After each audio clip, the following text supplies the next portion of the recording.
Guys, जैसा कि Monday को होने वाली है मिड कैप निफ्टी की एक्सपायरी, किस तरह से उसमें हमें एक अच्छा मोमेंटम देखने को मिल सकता है, क्या कंप्लीट एनालिसिस बन रहा है, किन बातों का हमें ध्यान रखते हुए चलना है जिससे कि हम ट्रैप से बचते हुए एक अच्छी ट्रेड उसमें प्लान कर सके, उस बारे में कंप्लीट एनालिसिस करने वाले हैं। सो स्वागत है आपका एक और डेली एनालिसिस वीडियो में।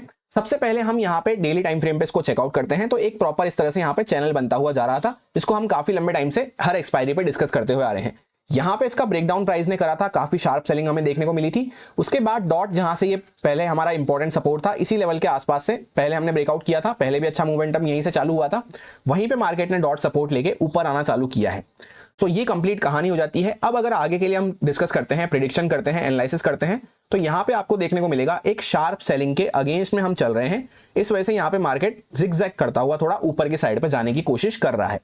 इसी के साथ और हमें क्या देखने को मिल रहा है कि ये हमारा इंपॉर्टेंट रेजिस्टेंस है। क्यों है रेजिस्टेंस? क्योंकि यहाँ पे शार्प सेलिंग चलती हुई आ रही थी। उसके बाद जो बायर्स ने ट्राई करा, फर्स्ट यहाँ पे पुल बैक हमें देखने को मिला, फिर यहाँ पे रेजिस्टेंस सेट करके वापस से सेलर्स एक्टिवेट होते हुए नजर आए हैं। इस वजह से ये हमारा फर्स्ट पुल बैक होने की वजह से ये हमारा इंपॉर्टेंट रेजिस्टेंस है। इसके ऊपर प्राइस क्लोज नहीं कर पा रहा है, यहाँ पे कैंडल क्लोज होती हुई हमें नजर नहीं आ पा रही है। 2 दिन से बैक टू बैक हम इसी लेवल के आसपास, इसी रेंज के आसपास रेजिस्टेंस फेस कर रहे हैं।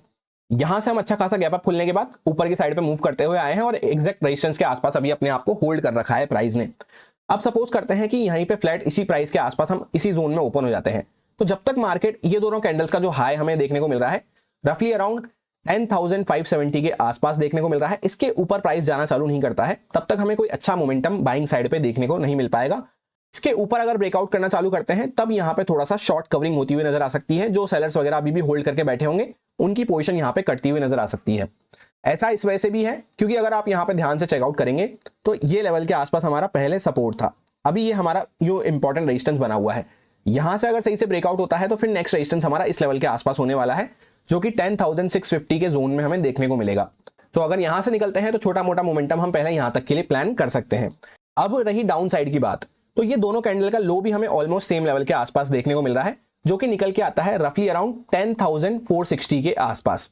तो इसके नीचे अगर कुछ जाना चालू करते हैं तो यहाँ पे छोटी मोटी सेलिंग हम प्लान कर सकते हैं, जहां पे छोटे छोटे टारगेट्स पकड़ते हुए हमें चलना है। पहला टारगेट हमारा इस लेवल के आसपास रहना चाहिए 420 के आसपास, क्योंकि वहां पे ये पहले वाली कैंडल का हाई निकल के आएगा।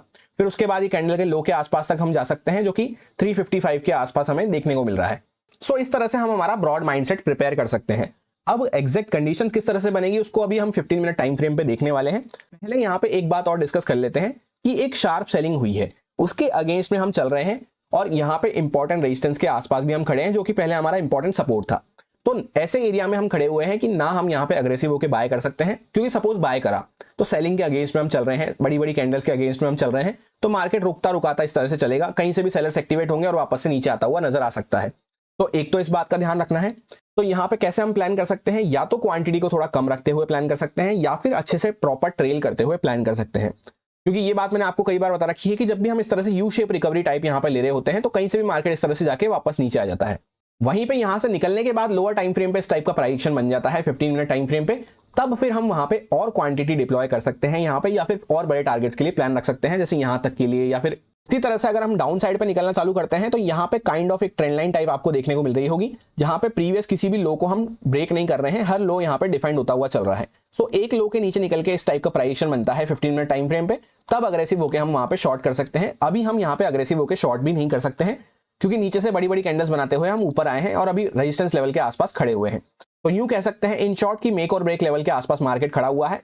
जिस साइड पे ब्रेकआउट होता है उस साइड पे छोटी क्वांटिटी के साथ प्लान कर सकते हैं, अच्छे से ट्रेल करते हुए, और फिर सेकंड प्राइजेक्शन जिस साइड पे बन जाता है इस तरह से, तो वहां पे और क्वांटिटी ऐड कर सकते हैं, या फिर थोड़े बड़े टारगेट्स के लिए प्लान कर सकते हैं। अब यहाँ पे 1 आवर टाइम फ्रेम पे हम चेकआउट करते हैं, तो एक इस तरह से ट्रेंड लाइन चलती हुई आ रही है, जिसके आसपास हमने मल्टीपल टाइम यहाँ पे रेजिस्टेंस लिया है। ये लेवल हमारा निकल के आने वाला है 685 680 के आसपास।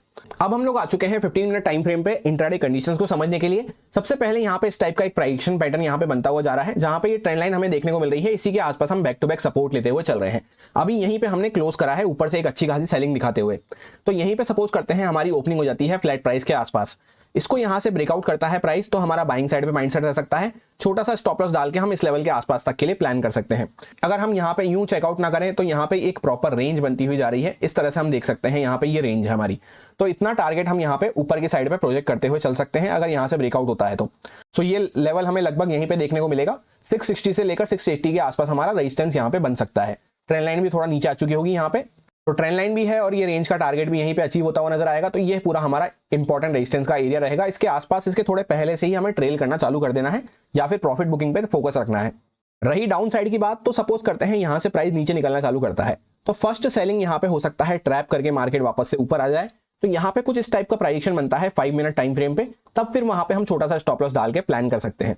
या फिर जैसे सपोज मार्केट यहाँ से कंटिन्यू निकलता रहा, इस लेवल के आसपास तक कहीं पे आ गया, तो फिर थोड़ा यहाँ पे हमें वेट करना है, वापस से मार्केट पुल बैक वगैरह दे, फिर अगर सेकंड प्राइजेक्शन बनता है तो यहाँ पे ज्यादा अग्रेसिव होकर हम अच्छे से सेल कर सकते हैं। उसमें सेलर्स भी यहाँ पे अच्छे से एक्टिव होते हुए नजर आएंगे सेकंड प्राइजेक्शन पे, क्योंकि अभी का प्राइजेक्शन क्या है, यहाँ पे इस तरह से हायर हाइज हायर लोज बनाते हुए हम चल रहे हैं 15 मिनट टाइम फ्रेम के अकॉर्डिंग। तो एक बार यहाँ पे ब्रेक करके इस टाइप का प्राइजेक्शन बनना चालू होता है, तब हमें और बेस्ट अपॉर्चुनिटी मिल सकती है। डायरेक्टली सपोज गैप अप खुल जाते हैं या फिर डायरेक्टली गैप डाउन खुल जाते हैं, तो 5-7 मिनट हमें वेट करने की जरूरत है दोनों ही केस में। अपर साइड पे इसलिए क्योंकि डायरेक्टली हम रेजिस्टेंस के आसपास कहीं पे खुल रहे होंगे, तो यहाँ पे अगर सेलर्स एक्टिवेट होते हैं तो सेकंड प्राइजेक्शन के साथ हम सेल कर सकते हैं, या फिर यहीं पे मार्केट थोड़ी देर अपने आप को होल्ड कर रहा है अच्छा खासा, उसके बाद अगर सेकंड हाफ में ब्रेकआउट ब्रेकडाउन होता है तो भी हमें एक अच्छा मोमेंटम मिल सकता है। ऐसा ही डायरेक्टली गैप डाउन के केस में होगा कि हम डायरेक्टली इस ट्रेंड लाइन के नीचे गैप डाउन खुल रहे होंगे, तो अगर यहाँ पे वापस से बायर्स एक्टिवेट होने की कोशिश करते हैं तो मार्केट हो सकता है पहले ऊपर आए, तो यहाँ पे थोड़ा रुक के अगर वापस सेकंड ब्रेकआउट कर रहा है ऊपर साइड पे, तब हम वहां पे प्लान कर सकते हैं। तो दोनों केस में गैप अप गैप डाउन में हमें 5-7 मिनट वेट करना है और सेकंड प्राइजेक्शन पे हमें काम करना है। जैसे मार्केट ऊपर आया तो वापस से जब लो को ब्रेकडाउन करेगा तभी फिर सेल के लिए सोचेंगे। और सपोज गैप डाउन खुल के मार्केट कंटिन्यू चलता हुआ जा रहा है, गिरता हुआ जा रहा है, तो हमें तुरंत वहां पे मार्केट खुलते ही जंप इन नहीं करना है। उसमें हमारे ट्रैप होने के चांसेस वॉलिटिलिटी में ज्यादा बढ़ जाते हैं, क्योंकि वैसे भी ऑलरेडी एक अच्छा मोमेंटम हो चुका होगा प्राइस पॉइंट्स के हिसाब से, और गैप डाउन के केस में क्या होगा, कुछ पॉइंट्स भी जा चुके होंगे वहां से, तो फिर वहां पर रिस्क मैनेजमेंट के हिसाब से प्रॉपर रिस्क को मैनेज रखते हुए हम डायरेक्टली कुछ भी प्लान नहीं कर सकते। 5 मिनट टाइम फ्रेम पे अगर हमें कुछ स्टॉप लॉस डालने की जगह मिल रही है, जैसे मार्केट, जैसे फॉर एग्जांपल इसके नीचे मार्केट चला जाता है, तो यहाँ पे इस लेवल के ऊपर थोड़ा रेजिस्टेंस वगैरह के ऊपर यहाँ पे स्टॉप लॉस डाल के, या फिर इस टाइप का कुछ प्राइजेक्शन दिखता है 5 मिनट टाइम फ्रेम पे, तो उसके ऊपर स्टॉप लॉस डाल के फिर हम वहां पे सेलिंग के लिए प्लान कर सकते हैं। उसमें भी हमारी क्वांटिटी कम रहेगी, क्योंकि ऑलरेडी एक अच्छा मोमेंटम हमारे हाथ से जा चुका है, कुछ पॉइंट्स हमारे हाथ से जा चुके हैं। बाकी ये कुछ लेवल्स वगैरह रहेंगे जिन पे मेरा फोकस रहेगा। यहाँ पे 10,563 के आसपास एक लेवल है, 10,436 के आसपास एक लेवल है, 10,344 के आसपास एक लेवल है। अपर साइड पे यहाँ पे 10,000 जैसा हमने बात करी 660 से लेकर 680 के आसपास पूरा रेजिस्टेंस और ये ट्रेंड लाइन वगैरह यहाँ पे निकल के आने वाली है। निफ्टी 50 और बैंक निफ्टी का एनालिसिस ऑलरेडी अपलोड कर दिया गया है। बैंक निफ्टी के एनालिसिस के साथ साथ हमने फ्यूचर एंड ऑप्शंस का डेटा भी डिस्कस करा है कि बाकी बड़े ट्रेडर्स वगैरह का किस तरह से माइंडसेट बन रहा है मंडे के लिए, तो आप चाहें तो उसको चेकआउट कर सकते हैं चैनल पे। यही मेरा सिंपल सा एनालिसिस बन रहा था मिड कैप निफ्टी की एक्सपायरी के लिए, जो आपके साथ प्योरली एजुकेशन एक्सपीरियंस पर्पस से शेयर किया गया है, सारे लॉजिक्स एंड रीजंस को एक्सप्लेन करते हुए। अब अगर आपको अच्छा लगा हो, समझ में आया हो, तो आप इसको यूज में ले सकते हैं अपने रिस्क पे, अपने प्रॉपर रिस्क मैनेजमेंट को फॉलो करते हुए, अच्छे से स्टॉप लॉसेस वगैरह को फॉलो करते हुए। Happy expiry, thank you.